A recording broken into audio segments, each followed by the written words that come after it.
Next, Ashley Judd.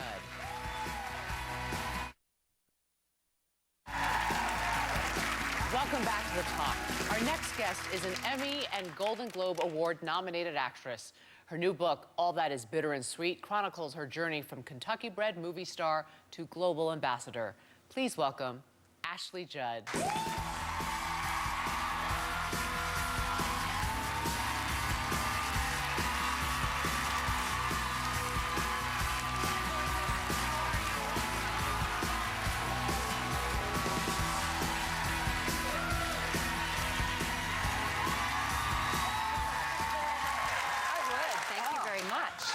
You're welcome. So congratulations, your book is now a bestseller. Is that the best thing to say?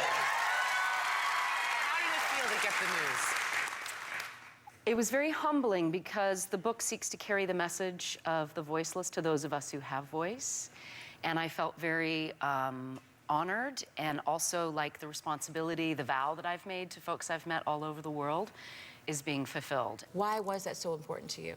When I started the work in 2004, my very first day, I was earnest, I was keen and open-hearted, but wholly unprepared. I mean, I landed in the brothels of Saveh Pak near Phnom Penh on my first day. And then my next trick was going to a genocide museum. And I was so astounded and shattered, I didn't have anywhere in my brain to process it, and I had no place in my heart to put it. So I started pouring it out on the page. And then I learned this quote from a Holocaust survivor that not to transmit an experience is to betray it. Ooh. And I took it very personally that if I did not pass along to you these stories of people who, for whatever reason, had been vulnerable enough to entrust them to me, that I was betraying. And that, I believe that with every fiber of my being. Yeah, you feel a responsibility, right? It keeps you up at night. You felt like you had to do something about it, which is a beautiful thing. In the beginning of your book, you say, we're only as sick as our secrets. What did you mean by that? I think that there are different kinds of secrets, and in particular, I'm talking about toxic secrets. There's obviously such a thing as discretion and maintaining a person's confidence with integrity. But the toxic secrets do keep us sick, and I'm very grateful that I have found the ability to talk about appropriate things with appropriate people at appropriate times. And that wasn't a skill that I really had before recovery. Right. So how do you recommend people break out of this cycle of secrecy within their own families? Well, it depends on whether or not your family is a functional family system that's working well. And if it's a safe family, I hear some chuckles. Yeah. Right. Because we set ourselves up to be re-abused if we talk about things that are traumatic with individuals who can't hear our truth, and minimizing in particular. Have some identification with that. Yeah. And I was a great minimizer of my own abuse. I read a book called Facing Codependence by Pia Mellody, and in particular, there's a chapter called Facing Abuse, and she talks about minimizing. And that's really a space that I had lived in a lot before recovery. So finding the right sorts of people in the helping professions, grouping up with other recovering folks and fellowships, those are the right places to start. Now, you talk about recovery in the book. How hard was it to admit yourself into recovery? I mean, that was, the book is very much these diaries, and in a way I wish I could cross memoir off the cover, and the publisher suggested I do that to make readers know that I did write the book. It's not a celebrity write-around, that I am the author and this is me telling my story. But I almost wish it could say travel diaries instead. The personal chapters are very few, and they are to show, as you were sort of asking earlier, where my empathy comes from, why it's important to me to be of service. And I've kind of lost track of the question, which was about recovery. Yeah, it was hard. It was hard. Let me just say that. It was hard. You know, this is not an easy thing to do. We have more with Ashley Judd when we come right back.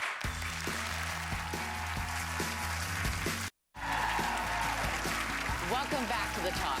Ashley Judd is with us. Your husband and you, Dario, you've been married 10 years. Can you believe that? That's Isn't that cool? Congratulations. Yeah. That's not nothing. That's not nothing. You're right. How does he support you in your humanitarian work? Well, he is precious. And I was giving him some grief a few years ago about why don't you go with me, and you need to watch all these documentaries I make and come look at the pictures. And it's difficult. You know, I say that we all have to find our pig. We have to find what our little thing is. That comes from my godmother, who has a pig as her pet, and she's a little defensive about it. It's my pig.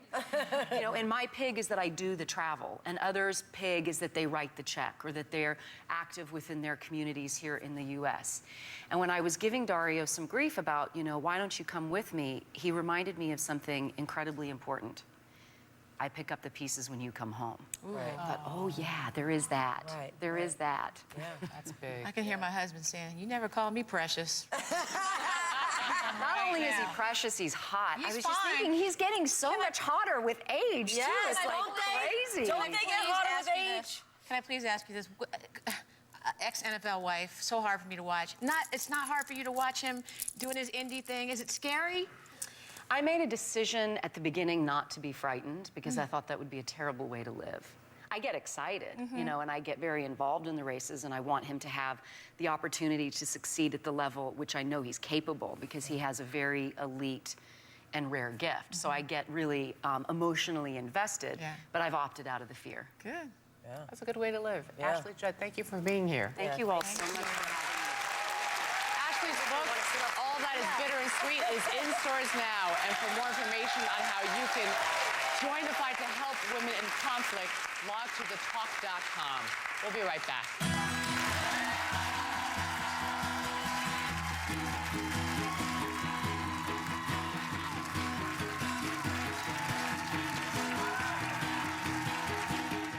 If you're going to be in the Los Angeles area,